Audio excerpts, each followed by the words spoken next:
Yeah, we suck right now. The culture is actually like, I'm just praying for the Lord to deliver me from the pick sixes.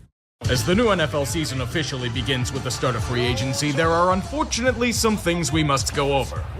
New rules. As with most things the league has done, it's allegedly meant to improve the game, but some of them have led to more controversy than not. One of these changes that totally won't cause this is the banning of the hip drop tackle. Any infraction called by officials will now be 15 yards and an automatic first down. Another judgment call penalty in a league plagued by them. Oh, wonderful. The replay booth can now review instances of roughing the passer and intentional grounding. But knowing how well the pass interference reviews went, my hopes aren't high. What could be ironically useful are the new kickoff rules. They had to do something about them. The kickoff had been relegated to nothing but touchbacks for the most part. If you watch the XFL this past year, there'll be a slightly modified version of them. The kicker kicks off at his 35-yard line, and the kickoff special teams line up at the opposing 40. All but two players on the return team line up at the 35-yard line, not to move until the ball is received by a returner. The goal for the kicking team is to hit it in the landing zone, between the 20 and the goal line. If a ball lands or goes out of the end zone for a touchback, the ball is spotted at the 30-yard line. If it goes out of bounds, it's spotted at the 40 like it was before. Onside kicks also must be declared, thus eliminating surprise onside kicks. We'll definitely be complaining about these things in the future, but their newest gift to us comes with 2 games on Christmas. Wednesday football is back after a 4-year hiatus. The NBA is seething in the corner. This organization is good for taking interesting situations and running them into the ground. Look at what happened with last year's collapse. I figured it would finally free them from Trent Baalke, but he's still here doing things. I think. Some of them were good. Mitch Morse is their new starting center. Darnell Savage for their secondary. Gabriel Davis to replace Calvin Ridley as a wideout. Will Lutz as their new kicker. Joey Sly as their new kicker. Most importantly, Eric Armstead to create a 1-2 punch with Josh Allen. Allen's the reason why they made the tough cuts that they had to make. He's on the franchise tag, but extending him to a long-term deal is their greatest objective this offseason. And there will be no exceptions if they can't get it done. Duval is restless. Throw them a bone. And I don't mean Mac Jones. The Jacksonville Jaguars select Brian Thomas Jr., wide receiver, LSU. I think this pick may have pissed off a few teams down the line. The Jaguars needed a big-time weapon to replace Calvin Ridley. Brian Thomas Jr. should fill in nicely to replace that glaring hole. Trevor Lawrence's stagnation, especially once Christian Kirk went down, is extremely alarming. Their incredible collapse on all fronts is as baffling as Trent Baalke's mid-round selections most years. I've never liked him as GM, but at least he got one thing right. Josh Allen got paid. They had no choice. If he left, the entire defense would have been lost. It just feels like a team stuck in neutral. Now, being able to break out of it is another question entirely. I do have to give bonus points to Tony Khan for keeping kayfabe. That is some tremendous dedication to the cause. Why does it always seem like the Jags have one surprising year then suddenly fall to shit? What is consistency? Apparently an impossibility in Duval. Things did look good for a hot minute, then the collapse happened. Oh, that brutal collapse. The worst part is that you had to have us suffer through the Steelers as the 7th seed. Again. Fuck you with Trent Baalke's terrible mid-round drafting. Trevor Lawrence has a low-key fumbling issue and can't carry this team on an ankle sprain, but he is the great white hope. He'll be paid a massive amount to hopefully live up to his sky-high potential. That's Jacksonville to a T. Pray they live up to potential. We've seen what they can be at their peak, but the problem, like their defense, is that it's erratic. And knowing the AFC South, they'll want to keep them down in the gutter. Let's not decline like AEW's TV ratings, Jax. The AFC is a lot like recent years. Very wide open, but seems to lack the true power that it once had. Most of it has to do with general aging and salary cap constraints, but there's a lot of intrigue and probabilities to go around. You can make an argument for many teams here to make the playoffs. And that's a good thing for us all. The AFC East particularly has a new opening.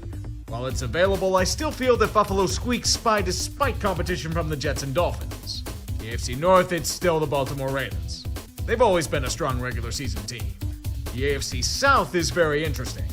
Every team's got a legit shot, but I'm choosing the Texans due to their talent level. The AFC West is still the Chiefs because God hates us all. But wild cards? Damn, that's tough. I'm going with Cincinnati, the Jets, and Jacksonville. Honestly, just throw darts on a billboard and you'll have a better chance of picking them. Such is how we all like it. Preferably with endless chaos.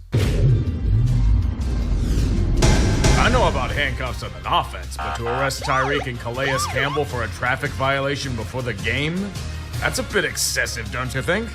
The NFL only accepts arrests when it's for DUI or domestic violence. They'll make sure that overzealous cop is stuck behind a cubicle for the rest of his career. Jacksonville could very well be that same fool. Every time they have a chance to make something of themselves, they just dissipate into the air. Talent vanishing as golden opportunities are squandered repeatedly. They had Miami pinned to the damn ground. Duval had squeezed the life out of them throughout the first half. Everything was humming like a bird. That bird was apparently a canary in a coal mine. Limp dead in the second half. The Dolphins remembered they had talent on both sides of the ball and turned up the heat. Jacksonville's offense just went flat.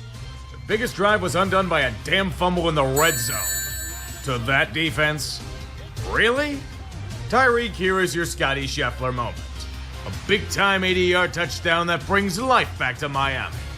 Is T-Law ever gonna get his big moment? He vanished like the rest of the team did. The Dolphins are content on eating clock and kicking field goals. It's the epitome of frustration. Just fucking do something, Jags. Anything? Please? Apparently they can't. Tuanon gets them into field goal range with time winding down for the kill. And the kick is up and it's gonna be good from 52! Be awful nice if Miami could play for 60 minutes. It really would. They escaped here, but not every team is Jacksonville. Wasted potential every damn time. Welcome to Trevor Banks Stadium. A gimmick that totally won't blow up in Jacksonville's face at all. It certainly didn't affect Trevor Lawrence. Slicing and dicing that Browns D for a seismic 16 yards of passing in the first half. But that set the tone for one of the sloppiest games from both sides in a good bit. I don't understand how the Jags can still let Press Taylor mangle red zone offense like this. 1 for 4 from inside the 20. The whole game was a putrid display of offensive butchery this side of voodoo sacrifices. Does Duval need that? Maybe it'll get T-Law's talent back. It was endless frustration for their so-called home opener. They were playing a team that refused to run the ball and were 4 for 14 on third down. Cleveland didn't get close to 100 yards of offense in the second half. How are you struggling on the offensive front against this? Anything resembling consistency or competence in their 1-0 in Trevor Bank. It's a yin to the Miami game's yang. Do you want a chance of doing anything late? Too bad, here's a safety in their hour of need. Who needs a bow to a shit Sunday? This team certainly does. Nothing is pure Jacksonville like a Hail Mary dropped by the receiver in the goddamn end zone on the final play of the game. This team's the NFL's AEW. Hyped to hell by insiders and shitposters like myself only to fall victim to bloat and hubris. Go figure. Guys, I think Jacksonville might be fucking terrible. We're not even talking about the standard sort of bad, but dreaming of tank bowl glory. They've been ill-prepared, ill-equipped, riddled with disease, and festering with mold. Traveling to Buffalo showed us that the Jags aren't anything close to what they believed they were. The Bills, without a large chunk of their defensive playmakers, shut their offense down all night. To be fair, that's easy to do with the full-court Press Taylor offense. T-Law had as much success in the air as the damn team playing. Lie them on the burning table for ritual sacrifice. Rip out their hearts and drink their blood to the delight of the crowd. It was too damn easy for Josh Allen. He didn't even have to go into fire god form. That defense just didn't give a shit. The perfect recipe to go 3-0. I've always felt Doug Peterson was very overrated, but to be flat out spanked like this? 5 verts on a 4th and goal? What the fuck are you doing over there, playing grab ass? Shad Khan is livid. You know how hard that is to do? He and Balky are going to be buried in the Daytona infield by morning. Put up or shut up time, Duval. Only one team has ever made the playoffs with an 0-4 start. And you certainly don't look like the type to make that sort of surge. Trevor Lawrence hasn't just stagnated, you can make the argument that he and the offense have drastically regressed. They went from one of the more promising units to being unable to do a damn thing most of the time. It's infuriating. Jacksonville is literally getting every chance it can to win. Houston's begging them to do something about it. If I didn't know any better, I'd say they Venmo'd the Texans O-line to keep taking penalties. It's the third week in a row where Laramie Tunsil turned into a pre-snap penalty cornerstone. But what's Duval without terrible red zone offense? Move Press Taylor. What are you, crazy? They'll accept failure down there, for it is a necessary sacrifice. Besides, they still have the lead. I don't know how, but they have the lead. This is way too much pressure for the Jags. They must find ways to ruin it. They're late in the fourth quarter, up by 3. It's a must-convert drive, and you're passing the ball? For 2 straight downs. Your running game was doing all right. Why aren't you burning their timeouts? Well, good job, Doug. Your full-court press offense fucked up again. Defense is exhausted, and C.J. Stroud is dicing down the field with all but no resistance in return. A comeback isn't just a possibility. It feels inevitable. Get it done, Texans. Put these frauds in the rubbish where they belong. Run. A play fake. Stroud on the move. Across the line. Touchdown! Houston tried to nudge them to success. All the Jags had to do was be anything resembling a competent team, and they couldn't even do that. The same damn things keep popping up. Nothing is being learned. This is the best team in Jags history? With the head coach who doesn't know why people are calling for his head? Houston merely swept up the trash. They're dancing through raindrops themselves, but who cares? Win's a win. Jacksonville could have really used one of those. Glorious news for the meme world continues. We will not have to see Anthony Richardson's 2 good passes a game today. Joe Flacco blesses this timeline with his elite presence. The cost for such an upgrade is no Jonathan Taylor, but perhaps he will end the Colts' horrible curse in Duval. How he's running this offense, there's a good chance of doing so. However, for reasons of divine intervention itself, the Jags thrive in this one particular situation. The Colts travel here, Trevor Lawrence will flash the franchise-caliber upside that everyone thought he'd show more consistently. Well, when Tweedledee and Tweedledum don't jackknife the offense's 18-wheeler. The first half, kind of a shit show. The second half, it's why T-Law got $55 million a year. Slicing and dicing a Colts defense with most of its parts in the glue factory. Indy just can't keep up. Lawrence is dismantling their hopes and dreams, proving them as the imposters they are. Yet it's not enough. Jacksonville may have a 14-point lead late, and the memes may be glorious. But this is far from the real drama to unfold. Allow me to regale you with the story of a man who revived from the dead. A master of the arm punt and the check down went through hell to become a legend. Pigskin poetry through the air. Shakespeare with the spiral, his name is Joe Flacco. The game is now tied. God bless this paragon, for he is the salvation of Indianapolis. He should be starting for them over AR5. Period. Yet even for Flacco's might, even he cannot overcome this injury-battered defense. Trevor Lawrence knows the narratives must be maintained, and he has to save the jobs of the incompetent men above him. World-class bailout is about to be codified. The operation's down. The kick by Little is perfect. Indianapolis still cannot win in Duval. The eternal frustrations of a team that had a chance of becoming playoff contenders yet only lose to the last winless team in the league. Kind of hard to succeed when you give up 500 yards of offense. In spite of Peterson and Press Taylor, Jacksonville finally gets something to cheer about. And then groan because nobody's getting fired. Earlier this week, Shad Khan defended the utter morons in charge of his team since he still believes they can win. They rewarded his patience by playing even worse than they did before. All Chicago needed to unleash the full ability of their offense was to play Jacksonville. Are the Jags starting a JV defense? Are they just trash? I don't know, I don't care. Bears are destroying them in every conceivable way. Cole Kmet was thrust into emergency duty as long snapper, and he had one of the best performances of his career. Caleb Williams had a game rivaling his upside as a pro. 4 passing touchdowns. Totally had faith in them the whole way. Never had concerns about him in week 2 at all. Against whatever the fuck this secondary is, Trevor Lawrence has to be God himself to overcome it. Spoiler, he isn't. Especially not when his receivers are dropping every fucking thing in sight. London gets to witness a massacre rivaling St. George's Fields. But is it really one when a team lies down to die? To call the Jags a joke would imply they were funny. They're just awful. I have a feeling Shad's gonna lock Peterson and Bulky in London Tower.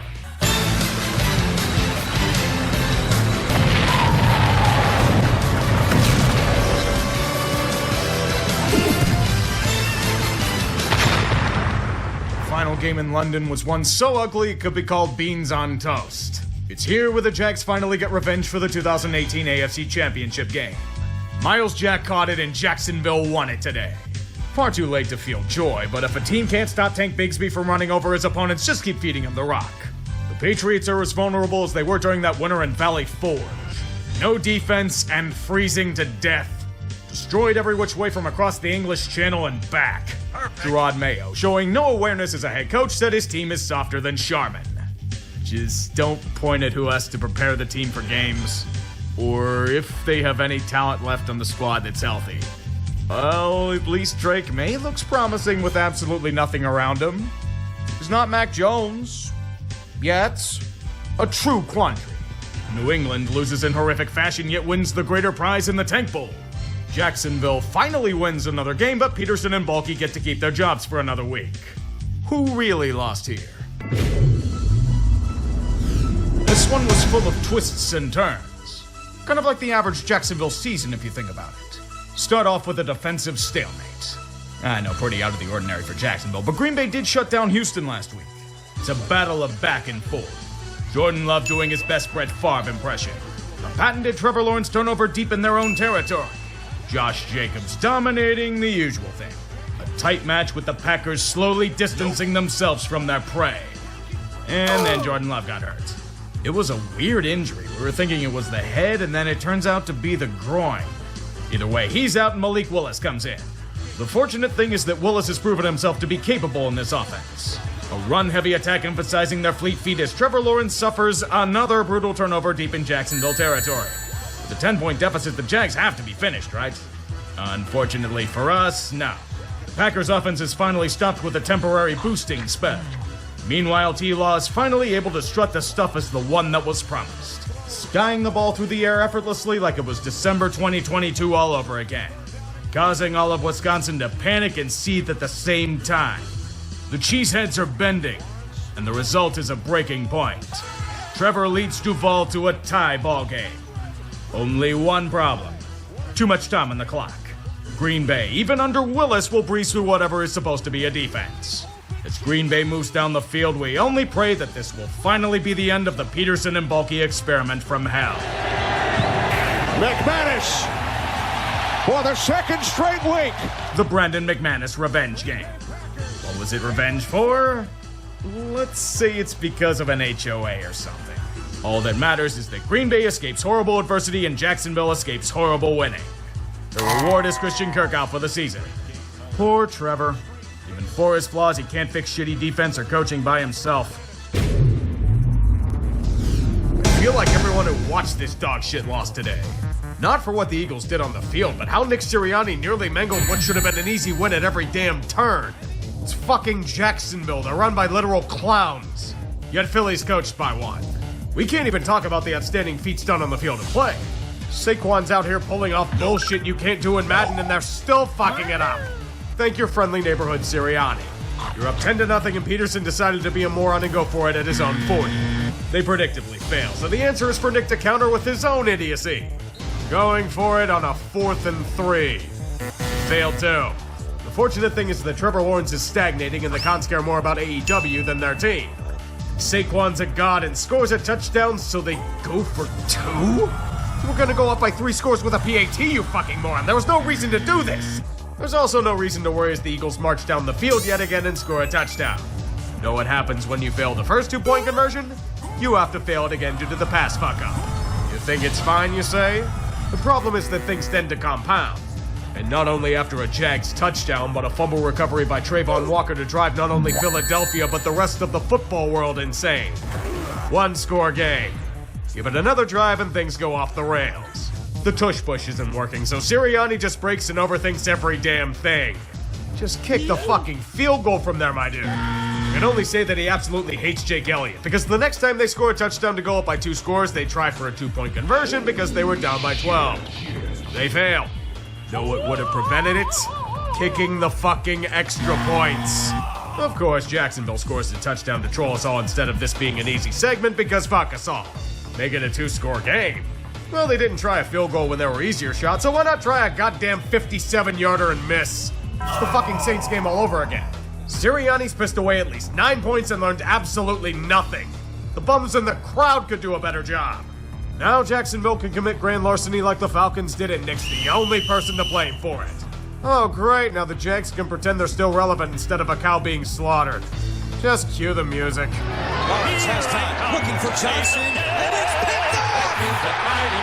Jacoby Dean! I don't care that the Eagles won. Fire Nick Sirianni before he steps foot in that locker room. He and Dougie P can take the same bus to Clown Town. I think a Greyhound bus is leaving in about 15 minutes too. Be thankful that high-end talent bailed out his incompetence yet again.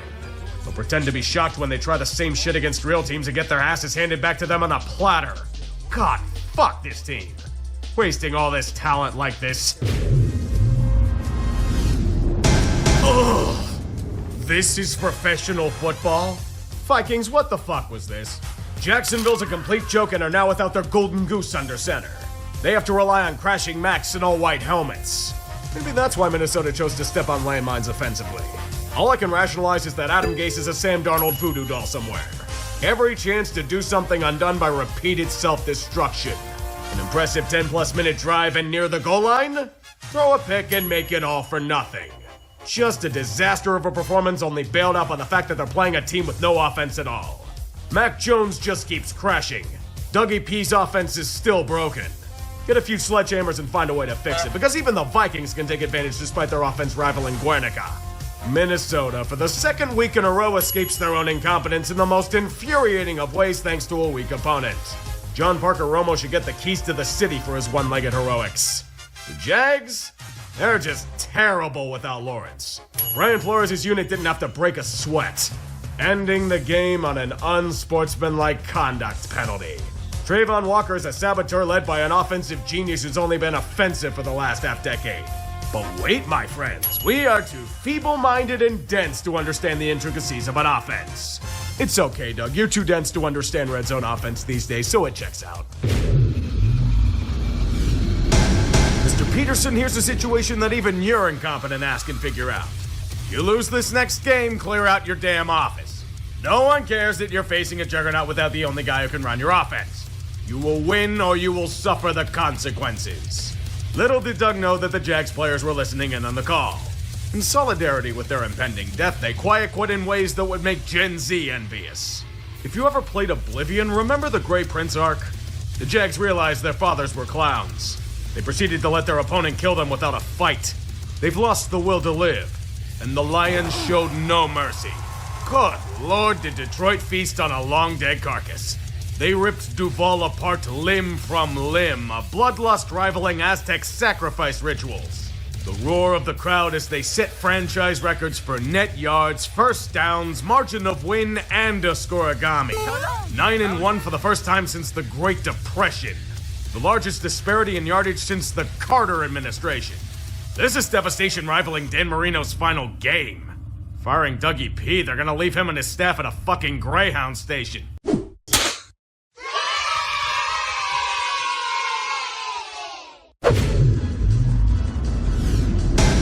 No team stock has fallen as hard as the Texans over the past 2 months.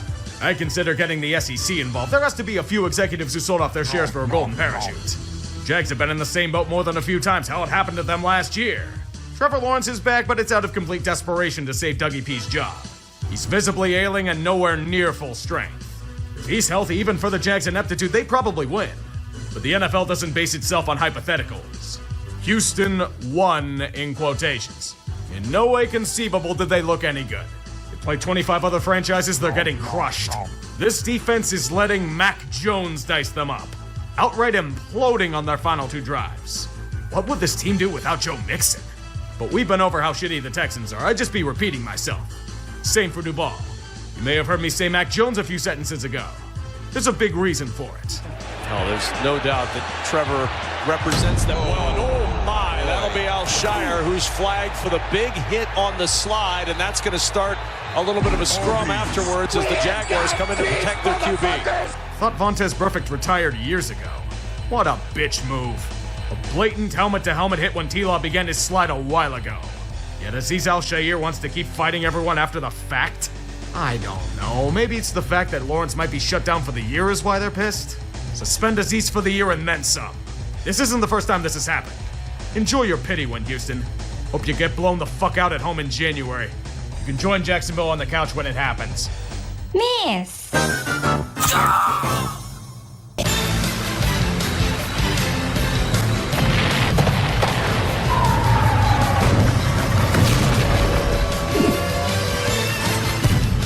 need to exile the Jags and Titans to where they belong. Mid-season Thursday night football. This was absolute garbage. I don't blame any of you for not watching. Jacksonville is shit and Tennessee is shit. End of story. The fact that we even have to waste breath discussing such an abomination is a testament to the failings of late-stage football. Fodder for Sparrowditis on the call and about 3 people eager to see a team win a game. Shameful displays, yet someone has to win. Sadly for Duval, the Titans can only kick field goals. Jaguars did the worst thing imaginable. Drive to score a touchdown. Wrecking their tank with a tank. The irony isn't lost on us. Congratulations, Jacksonville. You won a meaningless game and in the process potentially fucked yourselves out of Travis Hunter. One more win and you'll be reaching a worst-case scenario not even seen with a car maker's failed rebrand. Tennessee will join you in that situation. Who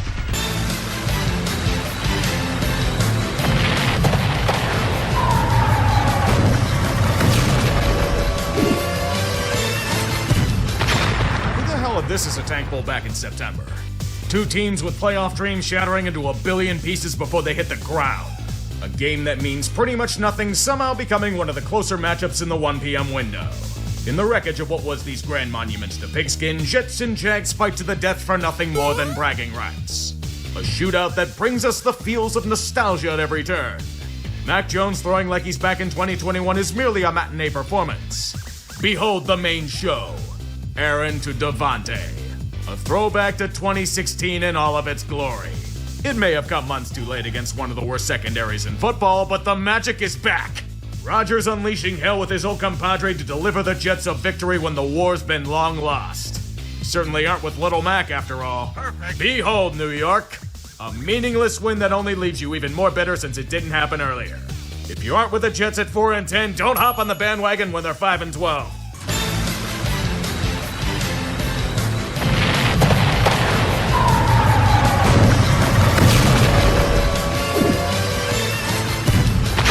Thousands of centuries of evolution. The cavemen who survived predator, foe, and brutal conditions fought tooth and nail to deliver this abomination to our doorstep. You can call this matchup many things. Football is not one of them. We had 2 teams to pick what was apparently supposed to be the sport, but it was like a 2-year-old playing the piano, slamming keys for the hell of it. Sadly, someone had to win, and today was the team with the most to lose here. The Raiders can't do anything right. They're a garbage team that inverts Al Davis's trademark saying, but when it's beneficial to lose, then they beat an opponent. They desired defeat, but Jacksonville outsucked them in the art of failure. And there's only one sarcastic cry from their fan base. Raiders! Oh, you done fucked up now. A year so full of misery that the most devastating loss is in a win. The tank's been dismantled into 1,000 pieces. Dropping from 1st all the way to 6th. Cam Ward and Shedeur Sanders might be off the table. And Mark Davis is celebrating this organizational jackknifing. This is why you stay pathetic, Las Vegas. You lost the number 1 pick, but locale of the week is absolutely in view. Antonio Pierce truly is the greatest Giant. He made the greatest play for that team in his career. Fantastic news for them.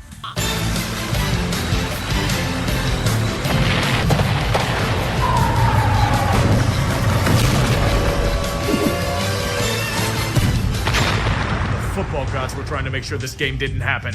Their solution to a terrible game on paper was to drench it in a borderline monsoon and tornado warnings. The average Thursday night contest? These franchises should be banished to the depths of hell. Except for Brian Thomas Jr., he can stay with us civilized people. Duval saw the planes flying above the stadium demanding Bulky's firing. And the fans are punished with a win that might keep him in the organization. To be fair, the Titans are a poorly coached, untalented train wreck, so it doesn't really count. Mason Rudolph guides Tennessee's tank back to the 2nd overall pick. If the Patriots somehow beat the Bills' backups next week, the glory's all theirs. Unlike Tennessee of today, it's beautiful.